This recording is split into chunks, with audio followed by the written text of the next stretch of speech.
This is a quick response to MichaelPayton67's video, ZOMGitsFAIL. Now, the video's titled ZOMGitsFAIL, and he's mocking someone's name, and in his comments he said he thought about The Amazing Fail and other Thunder Fail titles.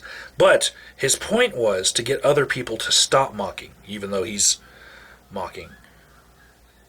That aside, stay with me here. Okay, Michael went to York University, and he has a lot of views that seem to come from cognitive psychology. And I went to the University of Wisconsin, where I came out with more of an affinity for behaviorism. And that's where we're going to be disagreeing here right now. First thing Michael talks about is that neural pathways and structures strengthen with activation, which is true. Where I disagree with Michael Payton on this issue is that he says that agitation will result in reactivation of the same neural pathways and strengthening, which I do not think is absolutely true. I think that if you give someone enough negative reinforcement and take away their positive reinforcement from the same type of thoughts, they can change their mind. Agitation does not always equal a strengthening of that same neural pathway. It can result in changing minds. Another thing that Michael says in his video is that attacking beliefs is viewed by the person you're attacking as an attack on their identity, not just the beliefs as being separate from their identity. And this is true in many ways. But instead of refraining from attacking someone's belief, I think it would probably be better to give them an option to cessate themselves from believing that that belief is part of their identity. If you stop attacking someone for having hateful, bigoted beliefs, then your silence will be pretty much positive reinforcement. They will take your silence to mean that you agree with them. And that would be bad. Alright? I'm saying that if people don't at least give a down thumb on a video where someone is, using hate speech, or at least put a comment that says, I don't agree with you, which is, a negative reinforcement. If they don't at least do that, the assumption is, with video counts that skyrocket on videos sometimes, people will just assume that they are being agreed with.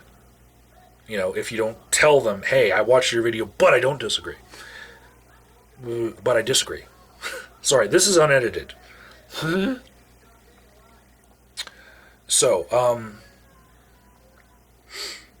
then Michael Payton says that we assume that we cause people to critically examine their beliefs when we mock them, and that is not always the case. For me, it's not so much of an assumption. I actually have experienced people changing their beliefs because of the videos that I've made here on YouTube. And I don't get someone telling me, hey, I saw your video and decided to change my entire beliefs overnight, for every video that I make. But I can tell you at least 5 different individuals who have had their lives impacted just because of my videos. And I can tell you probably 100 individuals who have been impacted by all of the people in Michael Payton's video who were pictured. Bionic Dance, The Amazing Atheist, ZOMGitsChris. All of these people have been very influential to other people in coming to atheism. And it would not be very hard to find people who would come out with that testimony.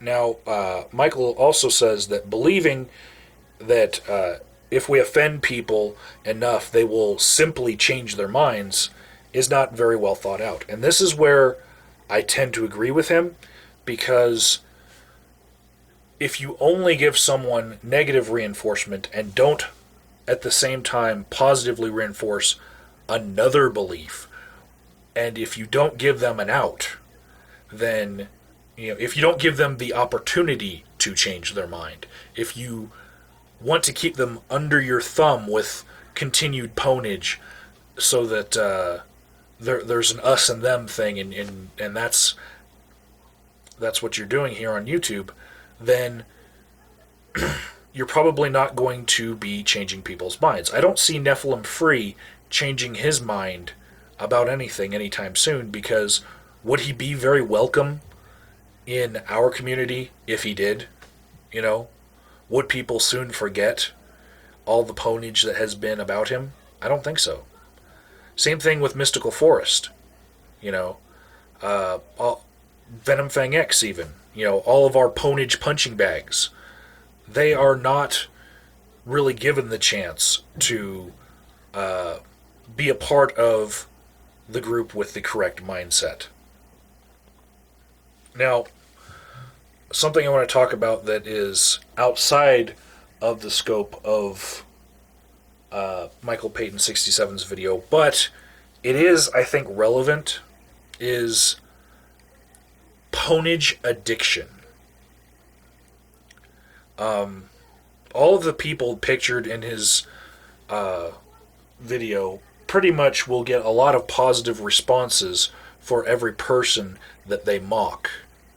And these positive comments and up thumbs, they let someone know that people are agreeing with them. And this can be very addictive. So, who are we really looking at here? Are we looking at the people doing the pwnage, or are we looking at a better way to get the points across? To me, it looks like they're the same thing, but anyways.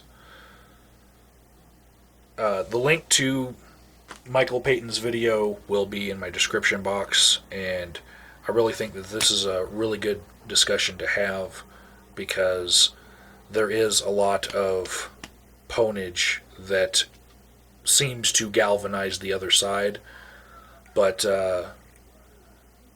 I see other reasons for the pwnage as well, such as inoculating people who are more open to free thought from falling into the traps of some of the apologists here on YouTube. Not all of the pwnage is actually directed at the victim of the pwnage. It's more directed at the audience. So, yeah. Michael, if you do watch this, tell me what you think. And everybody else, comment.